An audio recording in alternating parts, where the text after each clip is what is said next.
نعم الوکیل نعم المولا و نعم النصیر ما شاء اللہ لا حول ولا قوة الا باللہ العلی العظیم اعوذ باللہ من الشیطان اللعین الرجیم بسم اللہ الرحمن الرحیم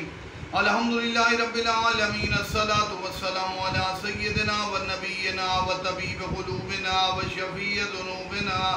ابی الزہراء محمد المصطفیٰ و علی اہل بیت الطیبین الطاہرین المعصومین لا سیما امامنا المنتظر والحجة الثانية شعره وارواح العالمين لتراب مقدمه الفداء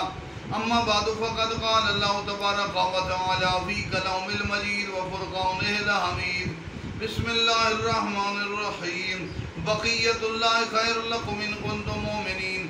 اللہ کا باقی ماندہ خزانہ جہاں علوم کمالات اور فیوضات کا مرکز ہے، اور دوسری طرف رحمان کے دشمنوں کے لیے تباہی کی علامت بھی امام زمانہ ہے۔ اللہ نے وعدہ کیا کہ میں اپنے دین کو غلبہ دوں گا، کائنات میں اللہ کے دین کا عروج بلندی اور معراج نظر آئے گی۔ حضرت آدم سے لے کر اس وقت تک ان تمام دینی عروج اور کمالات میں سب سے بڑی رکاوٹ شیطان ہے، حتیٰ کہ کتب میں ملتا ہے کہ یہ اذکار اور دین کے غلبے کی رکاوٹ کے لیے، معصوم کے تذکرے میں رکاوٹ کے لیے لوگوں کے اس کو پاس طاقت ہے، اعضاء، ناک، کان، جسم اور جسم کے اندر تک یہ اثر کرتا ہے، اور بالخصوص سرکار امام زمانہ کے ذکر کے حوالے سے تو یہ رکاوٹ پیدا کرے گا، کیونکہ امام زمانہ قاتل شیطان، امام نے اس کو قتل کرنا ہے۔ اب آدم سے لے کر اس وقت تک دین کا نفاذ نہیں ہوا، غلبہ نہیں ہوا، تو اللہ کے دین کا غلبہ سرکار حجت کے ذریعے سے ہونا ہے۔ شیطان رحمان کے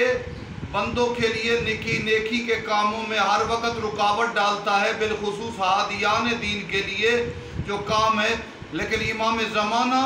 اس کے تمام فتنوں کو ختم کر دیں گے، اور اس کے تمام پیچھے بنائے ہوئے مورچے